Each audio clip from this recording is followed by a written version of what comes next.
Bienvenue dans le vestiaire avec Nicolas Saint-Pierre. Installez-vous confortablement, on ouvre les portes du vestiaire à Renault right now.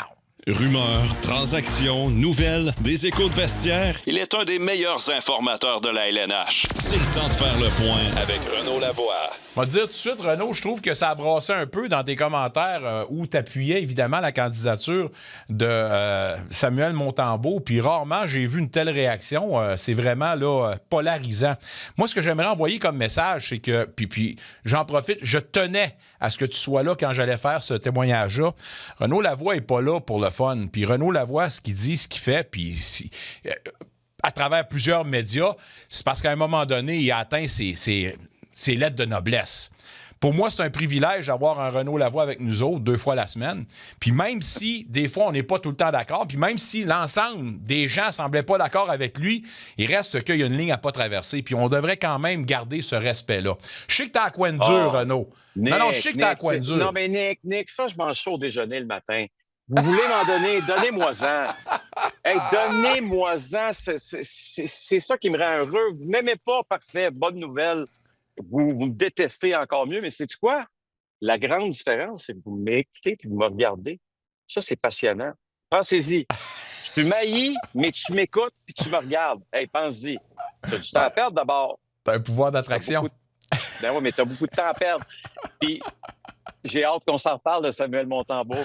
Mais t'as pas à me protéger, Nick. J'apprécie que tu le fasses, là. Mais je veux dire, comme je te dis, ça, ces critiques-là, je les mange au déjeuner le matin. Là. Je veux dire, la liste est longue et je m'en fous complètement.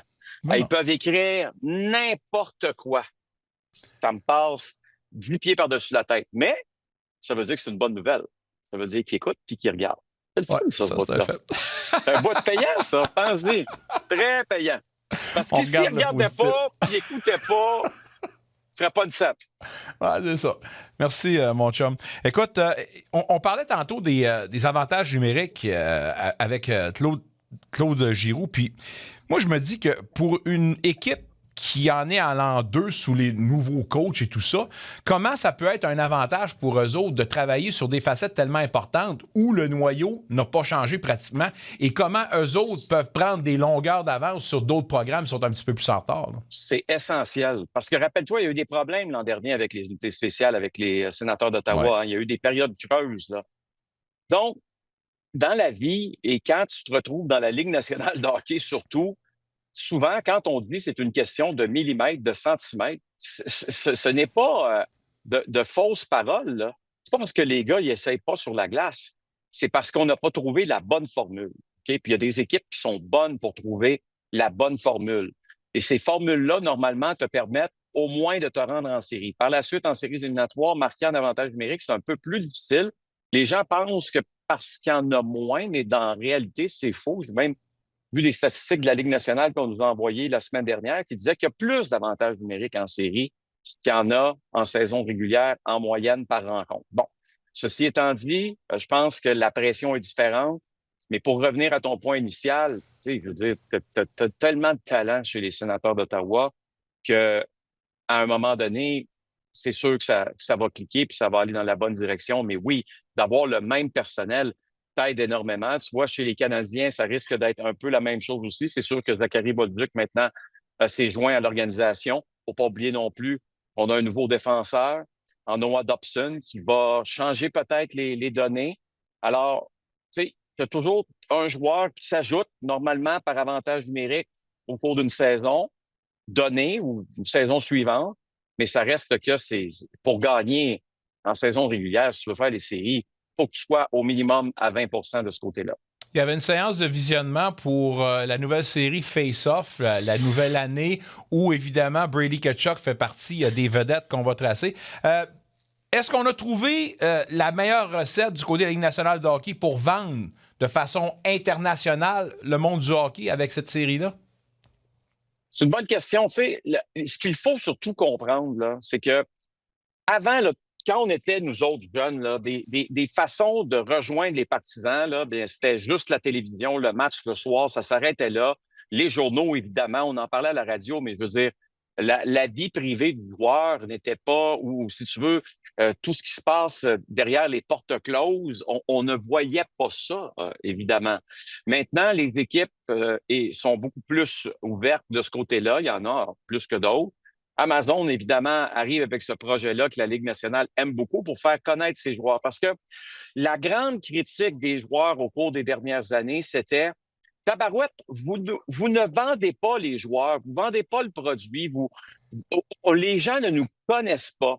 Alors, je pense que la Ligue nationale a essayé de trouver justement une formule pour s'assurer que les joueurs vedettes de la Ligue soient beaucoup plus connus, comme on voit dans d'autres sports. Je pense que c'est la bonne façon de faire. Tu sais, toi et moi, Nicolas, on est dans cette business-là depuis longtemps. Est-ce qu'on va regarder ça? Est-ce que ça nous intéresse vraiment? Je ne suis pas convaincu, mais ça reste que pour le fan de hockey, c'est incroyable. Comment que c'est le fun d'entendre et de voir parler ces joueurs-là. Moi, quand j'étais tout petit, j'aurais-tu aimé ça? Savoir c'est quoi la vie de Guy Lafleur, c'est quoi la vie de Mario Lemieux, c'est quoi la vie de Wayne Gretzky. Tu comprends? Ouais. Maintenant, on trouve une façon de le faire. Ce n'est pas parce que peut-être toi et moi, on n'est pas nécessairement intéressés par ça que les fans de hockey ne le sont pas. Je pense que les fans le sont énormément. Oui, tout à fait. Puis je pense que c'est bien que tu dises ça, que c'était pas naturel pour la Ligue de vendre ses joueurs, alors que dans les autres ligues majeures, c'est exactement le contraire qu'elles font. Alors, je pense qu'on a du temps à rattraper, mais c'est une très bonne initiative. Je vous invite d'ailleurs à suivre ça sur Prime. Parlons du processus de sélection des villes pour la Coupe du Monde. Plusieurs villes, évidemment, se portent candidates, dont Calgary avec son nouvel amphithéâtre. Il y aurait une dizaine de villes européennes qui voudraient avoir cette affaire-là. C'est-tu un beau problème? C'est-tu une bonne affaire pour la Ligue? On aime-tu l'engouement? C'est complètement différent. 2016, là, quand la Coupe du Monde a eu lieu, on l'a fait à Toronto, OK, Nicolas, parce qu'on s'est dit, bon, Toronto, c'est entre guillemets la Mecque du hockey. Là, on s'est trompé. Là, la vraie place, c'est Montréal, mais c'est pas grave. On a compris rapidement. Oui, c'est ça. On a compris rapidement. Tu comprends? On est venu ici faire la confrontation des 4 nations. On a vu comment ça s'est passé. Le plus drôle, là, Nicolas, il n'y avait aucun engouement, aucun intérêt des 32 équipes de la Ligue nationale pour avoir ça, la Coupe du monde. Aucun. Là, whoops, on a vu ce qui s'est passé avec les 4 nations. Puis là, tout le monde est intéressé. Tout le monde veut une partie du gâteau. Ouais. Ça prend pas grand-chose pour intéresser les gens. C'est sûr que cet amphithéâtre à Calgary qui est en train d'être construit, pour la Ligue nationale de hockey, ça va être attrayant d'aller dans un nouveau building. Ça va être pour les joueurs aussi. Tu sais, quand tout est neuf, tout est spécial. J'ai hâte de voir ce que la Ligue nationale va faire, pour être honnête avec toi, parce que ça va être quand même un casse-tête. Là. Ça paraît facile de dire on va faire une Coupe du monde en plein milieu d'une saison, mais c'est plus facile à dire qu'à faire. Maintenant, la suite des choses va être intéressante parce que, oui, il y a des équipes européennes qui sont intéressées. D'après moi, ces matchs-là vont avoir lieu au mois de septembre, avant les camps d'entraînement, pour faire ce petit tournoi round-robin-là. Les 2 équipes, j'imagine, qui vont sortir de là, ou je ne sais pas si c'est 2 ou 4 qui vont sortir de là, vont pouvoir participer par la suite à la Coupe du monde au mois de février. Donc, c'est sûr que ça va être intéressant. Ça va être pas mal plus intéressant, une chose est certaine, qu'un match des étoiles. Dernière question, puis je saute un peu du coq à l'âne, mais si parmi toutes les équipes émergentes de la Ligue nationale de hockey cette saison, je te dis qu'une équipe qu'il faut surveiller comme étant une possible surprise, est-ce que les Utah Mammoths arrivent premiers? Oui, ils vont être surprenants. Ils sont rendus à maturité. Ça fait très longtemps, comme tu sais, que c'est une organisation qui a de la difficulté à faire les séries. Les jeunes poussent, ils sont talentueux. On a été chercher des bons joueurs aussi. On est rendu là, on a refait le building. Il y a un engouement à Salt Lake City. C'est le fun de voir ça. J'ai hâte d'y retourner. Oui, j'ai hâte d'y retourner cette année. Écoute, c'est une des équipes qui pourrait effectivement surprendre. Là. Tu sais, je regardais aussi parmi les équipes qui pourraient pas surprendre. Je pense pas que Seattle va faire les séries. Mais je regardais le nombre de points qu'on leur donnait, c'est autour de 76 ou 78 points pour la formation de Seattle. Je ne dis pas qu'ils font les séries. 70 points, 18 points, il me semble que c'est très peu. Je dis ça, puis je dis rien. Non, mais on verra bien ce qui va se passer à ce niveau-là. Une équipe qui se penche beaucoup sur les statistiques avancées. On sait ça dessus, mon cher. Oui, moi, j'ai une dernière question. Là, je regardais tes bobbleheads. Là. J'ai vu Mark Stone, mais c'est qui ton bobblehead avec la tête baissée? C'est qui? Attends, là, c'est lequel avec la tête baissée? Il est juste devant toi. Non, juste devant toi. Là. MacArthur. La tête baissée. MacArthur. J'aimerais pas ça être MacArthur. Bobblehead avec la tête baissée. Oui, mais c'est parce qu'il s'est fait frapper la tête pas mal souvent, lui. Alors, voilà. Bon garçon. On se laisse là-dessus. Bon week-end, mon ami. Salut, Nicolas. Bon week-end. Bon match ce soir, évidemment, contre les Maple Leafs, les Canadiens en match préparatoire.